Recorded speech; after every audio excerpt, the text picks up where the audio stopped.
Assalamualaikum warahmatullahi wabarakatuh. Perkenalkan, nama saya Nur Aulia, NIM 186, Prodi Ekonomi Pembangunan kelas D dari Universitas Trunojoyo Madura. Di sini saya akan mempresentasikan pemikiran Imam Al-Ghazali tentang filsafat pendidikan. Biografi Imam Al-Ghazali. Imam Ghazali nama lengkapnya adalah Abu Hamid Muhammad bin Muhammad Al-Ghazali. Ia lahir di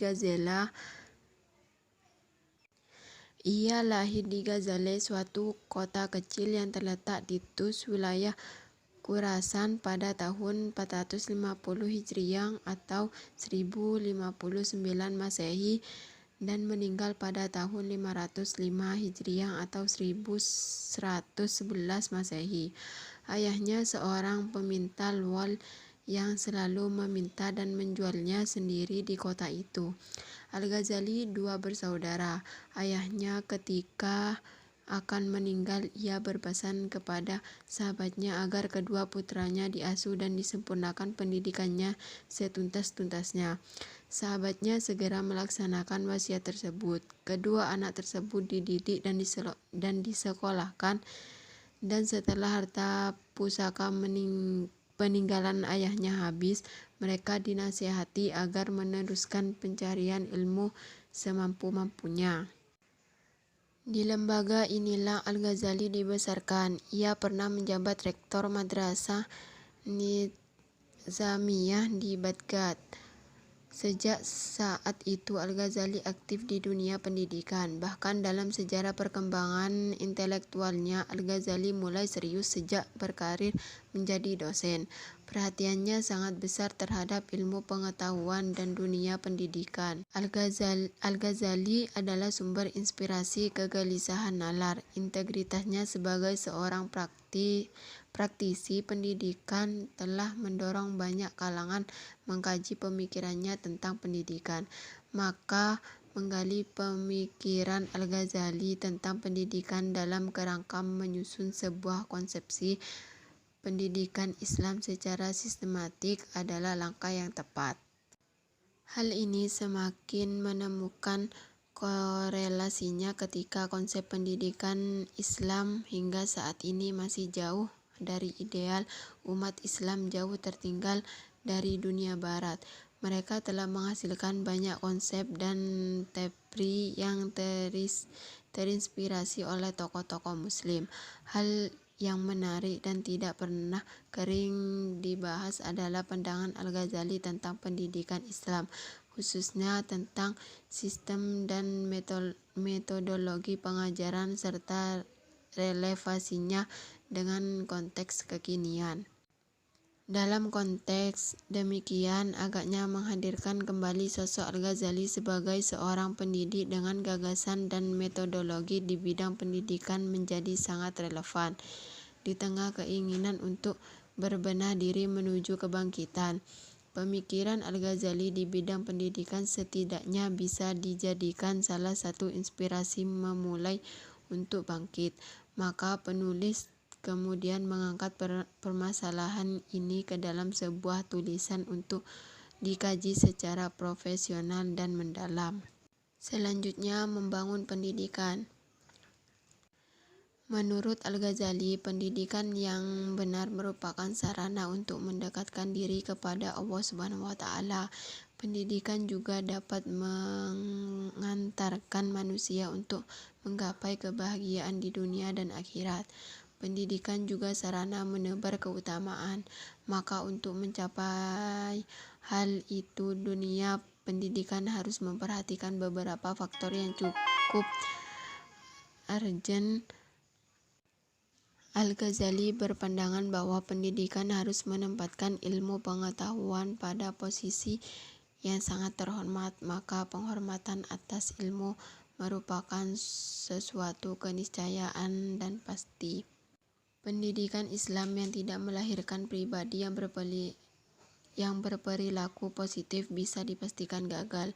Faktor yang mempengaruhi tentu bermacam-macam. Salah satunya adalah imbas pendidikan yang secara tidak sadar telah meniru pola-pola baku yang mematikan. Sistem pendidikan seperti ini sudah sepatutnya untuk direformasi secara integral, sistematif, liberatif, dan radikal. Selanjutnya, tujuan pendidikan. Tujuan pendidikan menurut Al-Ghazali mencakup 3 aspek, yaitu aspek kognitif yang meliputi pembinaan nalar seperti kecerdasan, kepandaian, dan daya pikir. Aspek afektif yaitu meliputi pembinaan hati seperti pengembangan rasa, kalbu, dan rohani. Dan aspek psikomotorik yaitu pembinaan jasmani seperti kesehatan badan dan keterampilan. Al-Ghazali secara eksplisit menempatkan 2 hal penting sebagai orientasi pendidikan. Pertama, mencapai kesempurnaan manusia untuk secara kualitatif pendekatan diri kepada Allah Subhanahu wa taala. Kedua, mencapai kesempurnaan manusia untuk meraih kebahagiaan di dunia dan akhirat. Tujuan pendidikan dalam pandangan Al-Ghazali adalah memanfaatkan pengetahuan dari pengetahuan sendiri yang dengannya dapat menjaga keseimbangan alam semesta ini dengan melestarikan kehidupan manusia dan alam sekitarnya. Juga sekaligus sebagai sebuah aplikasi dari tugas penciptaan manusia di muka bumi.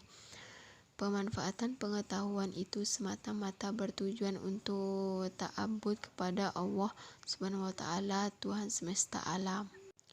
Pendidikan dan anak didik. Al-Ghazali memberikan tempat terhormat terhadap profesi mengajar. Ia banyak mengutip teks Al-Quran dan Al-Hadis untuk memperkuat argumentasinya bahwa profesi guru merupakan tugas yang paling utama dan mulia. Al-Ghazali dalam kitab Ihya Ulumuddin sendiri telah mengajarkan pendidikan dengan para nabi. Sebagaimana ditulis, makhluk Allah yang paling utama di atas bumi adalah manusia. Bagian manusia yang paling utama menyempurnakan dan mengarahkan hati agar selalu dekat kepada Allah Subhanahu wa taala. Maka mengejar ilmu adalah ibadah dan pemenuhan tugas sebagai khalifah Allah, bahwa merupakan tugas kekhalifahan Allah yang paling utama, sebab Allah telah membukakan hati seorang alim untuk menerima suatu pengetahuan dan sifat-sifatnya yang paling istimewa. Hati ini bagaikan gudang yang berisi benda-benda yang paling berharga. Kemudian ia diberi izin untuk memberikan kepada orang yang membutuhkan. Maka derajat mana yang lebih tinggi dari seorang hamba yang menjadikan perantara antara Tuhan dengan makhluknya dalam mendekatkan mereka kepada Allah dan menggiring mereka menuju surga, tempat peristirahatan abadi. Klasifikasi ilmu. Dalam kitab Ihya Ulumuddin, Al-Ghazali menyebutkan 4 kategori klasifikasi ilmu pengetahuan, yaitu pertama, klasifikasi ilmu syariah atau religi, dan akliyah atau nalar atas ilmu akhirat dan ilmu dunia. Di sisi lain terdapat ilmu ghairu al-syariah atau non-religi yang dibedakan menjadi ilmu terpuji atau mahmudah, diperbolehkan atau mubah, dan tercela atau madmumah. Kedua, klasifikasi ilmu teoritis dan praktis. Ketiga, klasifikasi pengetahuan yang dihadirkan atau huduri dan pengetahuan yang diperoleh atau usuli. Keempat, pembagian ilmu menjadi fardu ain atau wajib atas setiap individu umat Islam dan fardu kifayah atau wajib atas komunitas umat Islam. Dari 4 klasifikasi itu, Al-Ghazali menguraikan secara luas kategorisasi ilmu intelektual dan ilmu religius. Kategori ini sangat penting dalam proses perkembangan pendidikan Islam masa itu. Setiap klasifikasi didasarkan pada aspek relasi antara manusia dan pengetahuan. Keempat klasifikasi tersebut didasarkan pada pengalaman empiris Al-Ghazali selama mengarungi hidup sebagai seorang ilmuwan tersebut juga saling berkaitan, sehingga kemungkinan suatu ilmu mempunyai klasifikasi lebih dari satu. Selanjutnya, tujuan pendidikan. 1. Mengenalkan manusia akan peranannya di antara sesama makhluk dan tanggung jawab pribadinya di dalam hidup ini. 2. Mengenalnya manusia akan interaksinya sosial dan tanggung jawab dalam tata hidup bermasyarakat. 3. Mengenalkan manusia akan alam ini dan mengajak mereka untuk mengetahui hikmah diciptakannya serta memberikan kemungkinan kepada mereka untuk mengambil manfaat dari alam tersebut. 4. Mengenalkan manusia akan tercipta alam ini dan memerintahkan beribadah kepadanya. Selanjutnya, pendidik. Dalam pandangan Al-Ghazali, pendidik merupakan orang yang berusaha membimbing, meningkatkan, menyempurnakan, dan mensucikan hati.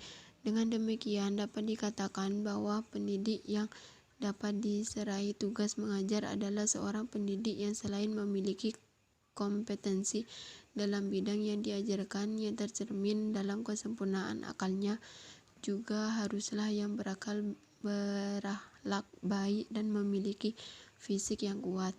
Adapun syarat-syarat umum juga memberikan kriteria khusus, yaitu 1.